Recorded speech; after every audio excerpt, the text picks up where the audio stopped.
इतना तहलका मचा दिया इस कोरियन सीरीज ने कि भाई दुनिया में नंबर 1 कंटेंट बन चुका है, जो 90 से ज़्यादा देशों में स्ट्रीम हो रहा है। साउथ कोरियन लैंग्वेज में बनी इस सीरीज को वहाँ के कल्चर को देखकर बनाया गया है। बेसिक स्टोरी लाइन आपको बता दूं कि 456 लोगों ने गेम खेलनी है और विजेता को अंत में 45 करोड़ वॉन मिलेगा। अब कैसे मिलेगा ये आप सीरीज को देखिए। सोंग गी हुन एक बेरोजगार आदमी है जो अपनी माँ के साथ रहता है। इस कहानी का मेन हीरो। उम्र 40 साल है। शादी होने के बाद उसकी 10 साल की प्यारी बेटी है। सोंग गी हुन की माँ की छोटी सी दुकान है जिससे मुश्किल से घर का गुजारा होता है। पत्नी और बेटी साथ नहीं रहती क्योंकि पत्नी का डिवोर्स हो चुका है सोंग गी हुन से, क्योंकि सोंग गी हुन जुआ और शराब में पैसे उड़ाता है और उसकी पत्नी किसी दूसरे गैर मर्द के साथ शादी कर लेती है। आज सोंग गी हुन की बेटी का बर्थडे है तो उसे गिफ्ट देने के लिए उसके पास कुछ नहीं है, तो वो अपनी माँ का एटीएम कार्ड चुरा कर उसमें से 50 वॉन निकालता है और घोड़ों पर लगा देता है। पहली बार में वो घोड़ों की रेस हार जाता है, पर आज बेटी का बर्थडे है तो वो अपने दोस्त से पैसे उधार लेकर जुआ खेलता है। वो ये वाली रेस जीत कर पैसे जीत जाता है बहुत सारे। वो ये वाली रेस जीत कर खूब सारे पैसे जीतता है। खुश होकर बाहर वो अपनी लड़की से बात कर ही रहा होता है कि उसे दूर से पैसों के लेनदार दिख जाते हैं। सोंग गी हुन वहां के कर्जदारों को देखकर बाहर भाग जाता है। भागते वक्त उसकी टक्कर एक लड़की से होती है। अब इस लड़की को याद रखना ये बहुत इंपॉर्टेंट रोल है इस पूरी सीरीज का। जब वो सोंग गी हुन को पकड़ते हैं तो वो देखता है कि उसकी जेब कट चुकी है। सोंग गी हुन को याद आता है कि उसकी जेब उस टक्कर होने वाली लड़की ने काटी थी, पर जब वो लोग सोंग गी हुन पर विश्वास नहीं करते हैं तो सोंग गी हुन एक चांस मांगता है। वो कॉन्ट्रैक्ट पर साइन करवाते हैं और 1 मंथ का टाइम देते हैं। सोंग गी हुन उस आदमी को बोलता है कि क्या आप मुझे 10,000 वॉन दे सकते हैं, आज मेरी बेटी का बर्थडे है। अब सोंग गी हुन के पास इतने पैसे नहीं है कि वो अपनी बेटी को अच्छा सा गिफ्ट दे सके, तो वो एक क्लब में जाता है जहां पर वो गिफ्ट उठाने वाली मशीन से गिफ्ट उठाता है, पर वहां पर भी वो हार जाता है। फिर एक छोटा सा बच्चा उसकी हेल्प करता है। फाइनली सोंग गी हुन अपनी बेटी के साथ बर्थडे पर एक पेस्ट्री खिलाता है और गिफ्ट देता है। उसमें एक गन है, एक्चुअल में वो एक लाइटर है और उसे पता नहीं होता है कि इसमें क्या है। सोंग गी हुन घर जाने के लिए मेट्रो पकड़ता है पर वो छूट जाती है। वहां वो स्टेशन पर अकेला रह जाता है। उसे एक आदमी मिलता है जो एक गेम खेलने के लिए उसे कहता है और इस गेम का नाम दागची है।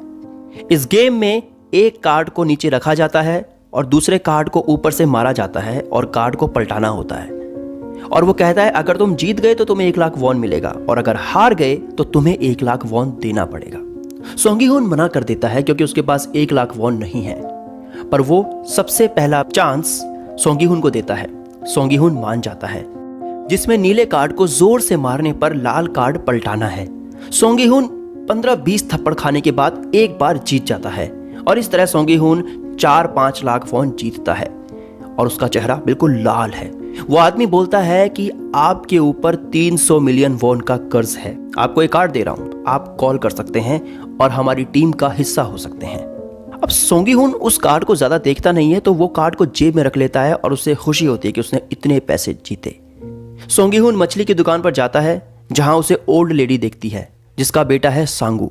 ये भी बहुत इंपॉर्टेंट कैरेक्टर है इस सीरीज का, जो अमेरिका में रहता है और बहुत टैलेंटेड है। इस शहर में सांगू सबसे ज्यादा काबिल इंसान है और वो बहुत पैसे कमाता है। जब सोंग गी हुन घर में पैसे देता है तो उसकी माँ को फिर लगता है कि उसने इतने पैसे पक्का जुआ खेलकर कमाए होंगे। उसे यहाँ पता चलता है कि उसकी बेटी यूएसए जा रही है और वापस नहीं लौटेगी। वो कहती है कि अगर तुम अपनी बेटी को पास रखना चाहते हो तो खूब पैसे कमाओ, उसे इस काबिल बनाओ कि पुलिस समझ सके कि तुम उसे अपने पास रख सकते हो। उसे रात में उस कार्ड के बारे में याद आता है और वो उस कार्ड के दिए नंबर पर कॉल करता है। वो कुछ डिटेल्स मांगते हैं और गेम में हिस्सा लेने को कहते हैं। सोंग गी हुन सड़क के बीच में खड़ा है और उसे वैन लेने आती है। एक आदमी आता है। आंख खुलने पर सोंग गी हुन अपने आप को एक ड्रेस में बड़े से हॉल में पाता है जहां उसके जैसे 456 लोग मौजूद हैं। सब लोग एक दूसरे को जानते नहीं हैं। वहां एक बुजुर्ग है जो इस खेल में पार्टिसिपेट करता है और जिसे ब्रेन ट्यूमर है, वो मरने वाला है।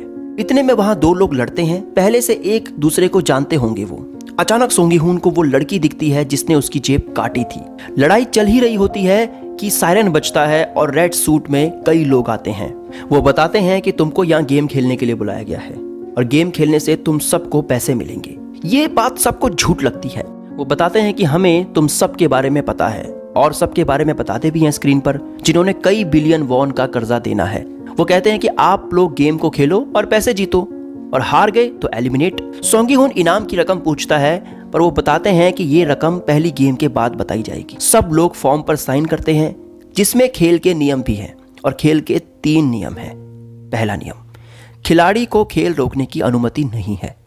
दूसरा नियम, खेल ना रोकने पर खिलाड़ी को निकाल दिया जाएगा। तीसरा नियम, अगर बहुमत की राय हो तो खेल को समाप्त किया जा सकता है।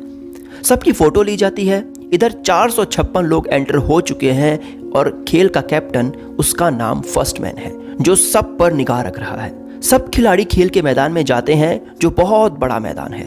यहाँ सांगी हुन सांगमू को पहचान लेता है।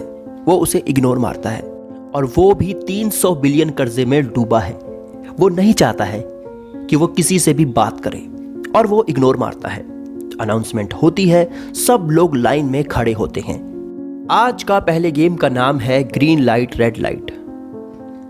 गाना बजने तक भागना है और गाना बंद होने के बाद रुकना है और अगर हिले तो एलिमिनेट। सबको लगता है ये तो गेम उन्होंने खेली है बचपन में और उन्हें लगता है कि ये मामूली सी गेम है, पर यही सबकी गलती होती है। सब लोगों की बचपन की game red light green light शुरू होती है। एक डॉल गाना गाती है, सब लोग भागते हैं और जब डॉल गाना बंद कर देती है तो वो स्टॉप हो जाते हैं और वो अपने कैमरे से डिटेक्ट करती है, पर एक आदमी हिल रहा होता है। डॉल गन से शूट करती है और एलिमिनेट का मतलब होता है डेथ।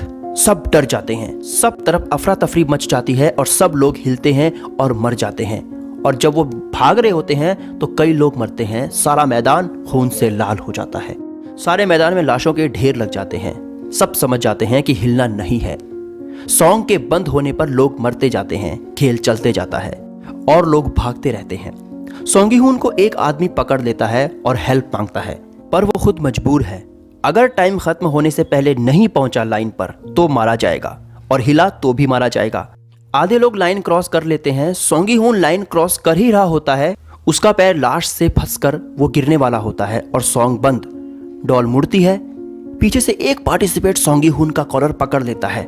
वो अली है, जो इस पूरी सीरीज का सबसे इंपॉर्टेंट कैरेक्टर भी है, और सॉन्ग चलने तक वो लाइन क्रॉस कर लेते हैं। बचे खिलाड़ी जो क्रॉस नहीं कर पाए उन सबको शूट कर दिया जाता है और सब लोग स्तब्ध हैं और फर्स्ट एपिसोड खत्म हो जाता है।